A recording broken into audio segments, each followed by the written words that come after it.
आज आपण माजी आमदार जिल्ह्याचे माजी आमदार माननीय दीपकआबा साळुंखे पाटील यांच्याकडे आलो आहोत.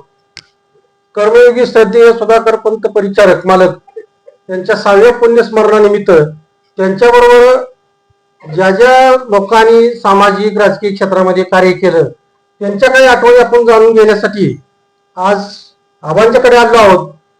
खरं तर मोठे मालक हे आम्हाला मानसपुत्र मानायचे. तर आबा, आम्हाला मालकांच्या काही आठवणी तुमच्या आठवणीतल्या सांगाव्यात. मालकांच्या बद्दल सांगायचं म्हणलं तर ते माझ्या जीवनाचे शिल्पकार म्हणलेलं वावगं होणार नाही. माझ्या आयुष्यातला आज जो काही दीपकआबा साळुंखे नाव त्या जिल्ह्यामध्ये महाराष्ट्रामध्ये आहे त्याच्या पाठीमागे फार मोठी शक्ती आदरणीय मोठ्या मालकांची आहे. तसा माझा आणि मोठ्या मालकांचा परिचय कॉलेज जीवनापासूनच आला. मी पंढरपूरला कॉलेजला असतानाच आदरणीय मालकांच्याकडे जायचो, त्याच्याबरोबर बसायचो. आणि माझे वडील कैलासवासी आमदार काकासाहेब साळुंखे पाटील आणि मालकांचा स्नेह होता. एका सहकार्याचा मुलगा म्हणून त्यांनी मला स्वतःच्या पोटच्या मुलाप्रमाणे मालकाने प्रेम केलं. कॉलेजच्या जीवनामध्ये पहिल्यांदा मला मालकाने जर काही आदेश दिला असेल किंवा मालकाने मला सल्ला दिला असेल तर त्यांनी सांगितलं की आयुष्यामध्ये दीपक जगत असताना स्वतःच्या कर्तृत्वावरच आपण उभारलं पाहिजे. आणि म्हणून त्या काळामध्ये मला स्वतः मालकाने त्यावेळेला वसंतदादा पाटील राज्याचे मुख्यमंत्री होते, त्यांच्याकडे घेऊन गेले. मुख्यमंत्र्याचे आणि माझ्या वडिलांचे संबंध अतिशय चांगले होते. आणि त्यावेळेला मजूर सोसायटी स्वतःचा उद्योग करण्यासाठी, ठेकेदारी करण्यासाठी मजूर सोसायटी काढायला मालक मला पहिल्यांदा मुंबईला घेऊन गेले. आणि त्यामध्ये कॉलेज जीवन सुरू असतानाच स्वतःचा उद्योग व्यवसाय सुरू करायला मालकाने मला पहिलं मार्गदर्शन केलं. त्यानंतर साहजिकच कॉलेजच्या जीवनानंतर मी सांगोला तालुक्याच्या राजकीय क्षेत्रामध्ये प्रवेश केला. आणि तो संघर्षाचा काळ होता. त्या संघर्षाच्या काळामध्ये मी झगडत असताना आदरणीय मालकांच्या सल्ल्यानेच मी राजकारणामध्ये काम करत होतो. आणि सुरुवातीला मला जिल्हा मध्यवर्ती बँकेवर संचालक म्हणून काम करण्याची संधी केवळ आणि केवळ श्रीमंत म्हणजेच सुधाकर पंत परिचारक साहेब म्हणजे थोरले मालक त्यांच्यामुळे मला मिळाली. आणि त्यानंतर मग राजकीय क्षेत्रातले माझं सगळं काम मी मालकांच्या सल्ल्यानेच करत होतो.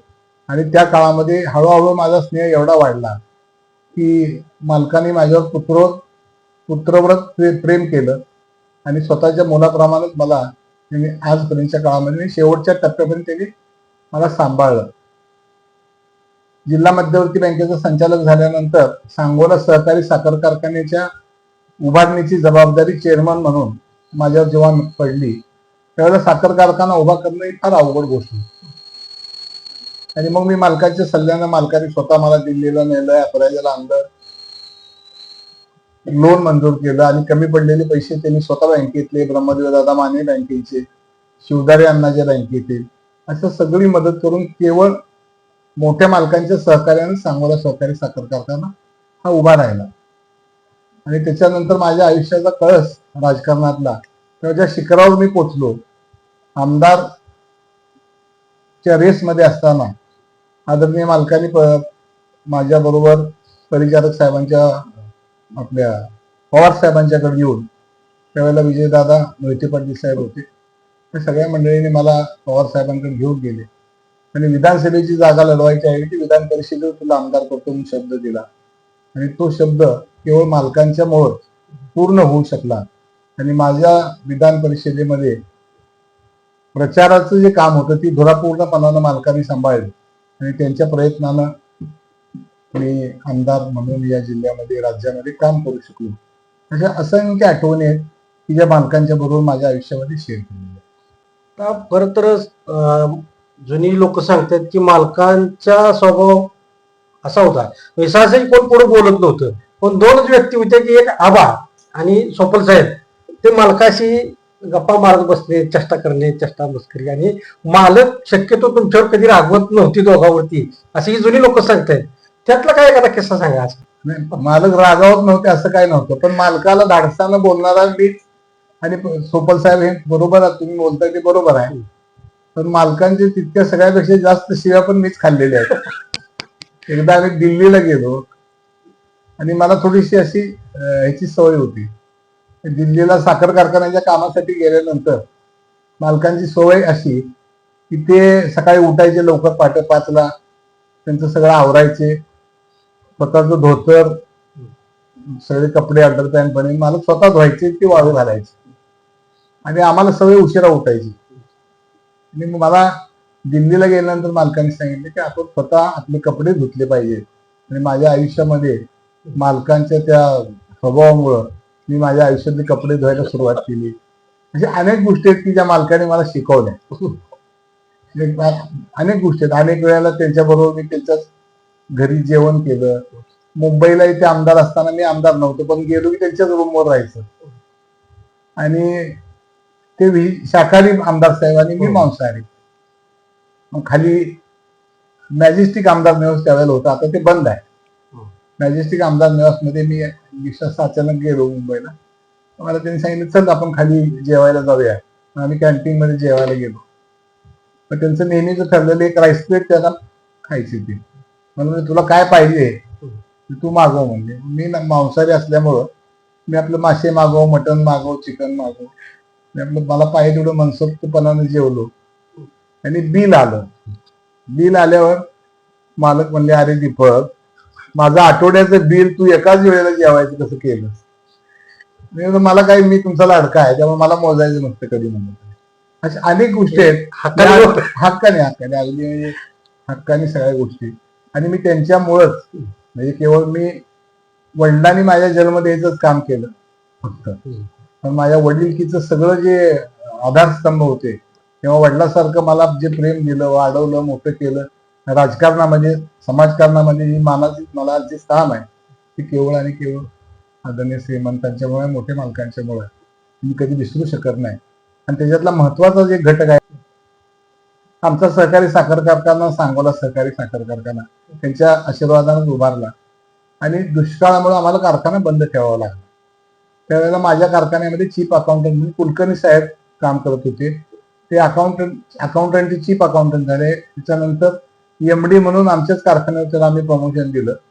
आणि पांडुरंग सहकारी साखर कारखान्याची जाहिरात निघाल्यानंतर तिथं आम्ही कुलकर्णी साहेबांना म्हणलं आता आपला कारखाना बंद ठेवतोय आपण, तर मालकांच्या कारखान्यावर आपण ऍप्लिकेशन देऊया. मग ऍप्लिकेशन केलं आणि मग आम्ही दोघं मिळून मालकांच्या घरी भेटायला गेलो. तिथं बाहेर त्या वसरीवर बसलेलेच असायचे ते टक्क्याला टेकून. आणि त्यांचं आलं की स्वभाव, हा काय दीपक, रागालाच बोलायचे पहिल्यांदा. म्हणजे मला सवय असली, काय नाही काम आहे माझं, काय काम आहे सांग. मी सांगेन म्हणलं, मला जेव्हा वाटेल तेव्हा सांगेन. तुमची काय जबरदस्ती आहे का माझ्या. मग त्यांच्या लक्षात यायचं ही काय का बसत नाही आता आपल्याला. मग मी का आलाय कशाला आलाय, काय तिच्याशी बोलायची सवय, का काय काय काय कशाला आलाय. म्हणलं आमच्या कारखान्याला एमडी आहेत कुलकर्णी साहेब, आणि त्यांनी तुमच्या कारखान्याला एमडी जागा भरायची आणि त्याचा अर्ज केलेला आहे. मला म्हणजे उठ येत ना, मोडक्या कारखान्याचा, बंद पडलेल्या कारखान्याचा एमडी माझ्या कारखान्यावर देतो काय. मला ती दुष्काळामुळे बंद आहे, तुमचा शिष्य आहे म्हणलं मी. असं कारखान्यात कधी आपोआप ह्याच्यामुळं किंवा भ्रष्टाचारामुळे तो काय बंद नाही, पण दुष्काळामुळे साखर कारखाना बंद आहे. तुम्हालाही चांगलं माहिती, एक चांगला अधिकारी आहे, सक्षम आणि काम करायची क्षमता आहे म्हणून तुमच्या घेऊन.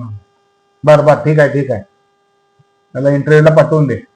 आणि जेव्हा इंटरव्ह्यू झाली राज्यामध्ये अनेक दिग्गज एमडी त्या कारखान्याच्या ह्याला आले होते मुलाखतीला. मग त्यांनी कुलकर्णी साहेबांचं सिलेक्शन केलं आणि मला फोन केला, दीपक तू सांगितलं तुझ्या कुलकर्णीला घेतलेला आहे, त्याला नीट काम करायला सांग. आणि मला सांगायला आज अभिमान वाटतोय की मालकाने त्या काळामध्ये म्हणजे 12-15 वर्षापूर्वी कुलकर्णी साहेब ज्या कार्यकारी संचालक आहेत ते इतकं उत्कृष्ट काम केलं मालकांच्या बरोबरी. आणि आज मालक नाहीत, 6वं पुण्यस्मरण आहे मालकांचं. अतिशय उत्कृष्ट कार्यकारी संचालक म्हणून त्यांना देशभरातली बक्षिसं मिळाली. म्हणजे माझ्याकडे काम करत पुन्हा मालकांच्या हाताखाली तर ते एवढे तयार झाले की मालकांना माणसं तयार करायचा एक जिवंत कारखानाच होता मालक. म्हणजे कार्यकर्त्यांना ऊर्जा आणि बळ देणार एक चालतं बोलतं व्यासपीठच होतं मालक. म्हणजे त्यांच्याबद्दल जेवढं सांगावं, राजकारणामध्ये एवढा साधेपणा, स्वच्छ, स्पष्ट, निस्वार्थी, निगर्वी, ते माझ्या माहितीप्रमाणे मालक हे मालकच असू शकतात, दुसरं कोण असू शकत नाही. आणि त्यांची आठवण मी माझ्या आयुष्याच्या शेवटच्या श्वासापर्यंत कधी विसरू शकत. असं आम्हाला कधी आठवतं का? म्हणजे अनेक लोक सांगतात की म्हणजे असं अनेक वेळा व्हायचं की मालक जर एखादं काम घेऊन गेलं रागवलं तर लोक उठून जायचे. पण एक वेळ आबा असे होते, जेवढे मालक रागाला जातील तेवढं तिथं हक्कानं काम करून द्यायचे. ते गेले की पहिल्यांदा माझ्यावर खळ, काय काम आहे, कशाला आलाय. म्हणजे मी जेव्हा मला जमेल तेव्हा सांगेन तुम्हाला काय करायचं. मग त्यांच्या लक्षात येईल हे काय आपलं ऐकत नाही, हे जातं काम करावंच लागतं. अशा अनेक गोष्टी आहेत. सेक्रेटरीची ऑर्डर काढायची असू दे, जिल्हा बँकेमध्ये क्लार्कची ऑर्डर काढायची असू दे, काय पण माझं कधीही मालकाने मोडलं नाही, कधीही मोडलं नाही. मला अजून एक किस्सा सांगतो मी. आमच्या साखर कारखान्याची ट्रिप मॉरिशसला जायची होती. मग मी मुंबईला गेलो, मिटिंग झाली, मिटिंगवरनं रूमवर आलो. मला म्हणलं कशाला आलाय, काय काय काय काम काढलंय. म्हणलं मालक काय नाही, कारखान्याची बैठक होती. कशाही बैठक. म्हणलं आमच्या महाराष्ट्रातल्या साखर कारखान्याची परदेश दौऱ्याची टूर आहे मॉरिशसला. काय झालं मग. म्हणलं काय नाही, मी काय जाणार नाही. का बरं जाणार नाही. म्हणलं तुम्ही सांगितले 30,000 रुपये भरायला लागतील. तर मालक म्हणलं माझ्याकडे ठीक आहे म्हणजे. बसलो आणि चहा बी केलो. मला म्हणलं चल माझ्या बरोबर. तिथनं आम्ही विधान भवनात गेलो. विधान भवनात एक बँकेची शाखा आहे. त्या बँकेच्या शाखेतनं जाऊन तिने 30,000 रुपये काढले, 40,000 रुपये काढले. मला म्हणजे 30,000 रुपये जाऊन भरून ये आणि तू त्या ट्रिपला जा आणि 10,000 रुपये तुला खर्चाला ठेव. एवढं माझ्यावर त्याचं निष्णात प्रेम होतं. ते कदाचित उमेश मालकाला आणि प्रशांत मालकाला सुद्धा मिळलेलं नसावं, एवढं प्रेम मला मालकाने दिलेलं आहे. असा एखादा प्रसंग आठवतो का म्हणजे तुमच्या कधी मनी ध्यानी नाही पण मालकाने एखादं पद किंवा एखादी योजना असेल किंवा एखादा तुम्हाला राजकारणामध्ये एखादी संधी असेल किंवा एखाद्या सहकारी क्षेत्रामध्ये राजकीय क्षेत्रामध्ये अनपेक्षितपणे तुम्हाला दिली असं काय एखादं आठवतो का?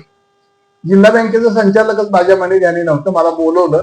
मला म्हणलं कुठे आहेत तुझे ठराव काय आहेत का तुझ्या, सोसायट्या काय आहेत का तुझ्याकडे. माझ्या दूध संस्था भरपूर आहेत काढलेल्या, प्रक्रिया संस्था किती आहेत.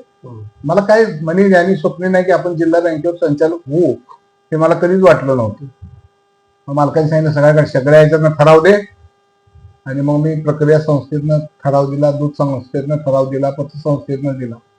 आणि मग मला मालकाने पहिल्यांदा ज्या वेळेला मी 25 वर्षापूर्वी संचालक झालो त्यावेळेला मार्केट प्रक्रिया मतदारसंघातनं मालकाने मला संधी दिली की अनपेक्षितपणानं बोलवून एखाद्या कार्यकर्त्याला किंवा एखाद्या आपल्या जवळच्या व्यक्तीला संधी द्यायचं काम. म्हणजे माझ्यावर तर केलं, तरी अनेकांना संधी दिली. पण माझ्या बाबतीमध्ये त्यांनी अतिशय प्रेमानं, मी आज जो काय आहे दीपक आबा साळुंके जे काय नाव आहे, किती आहे मोठं लहान मला नाही माहिती, जेही काय आहे केवळ आणि केवळ मालकांच्या कृपेमुळे आहे. तसं सांगायला सुद्धा मला अतिशय सार्थ अभिमान या निमित्तानं वाटतं. खरं तर अशा असंख्य आठवणी आणि जिल्ह्यामध्ये असंख्य कार्यकर्त्यांचे नेते बनवण्याचं काम मोठ्या मालकांनी केलं. यापैकीच आज आबांची आपण भेट घेऊन या आठवणींना उजाळा देण्याचा प्रयत्न केला आणि यापुढे आणखी काही नेत्यांची आपण मतं जाणून घेण्याचा प्रयत्न करू, आठवणींना उजाळा देण्याचा प्रयत्न करू. आबा, आज मालकांच्या 6व्या पुण्यस्मरणाच्या निमित्तानं तुम्ही वेळ दिला आणि मालकांच्या आठवणी सांगितल्या, त्याबद्दल तुमचा आभार.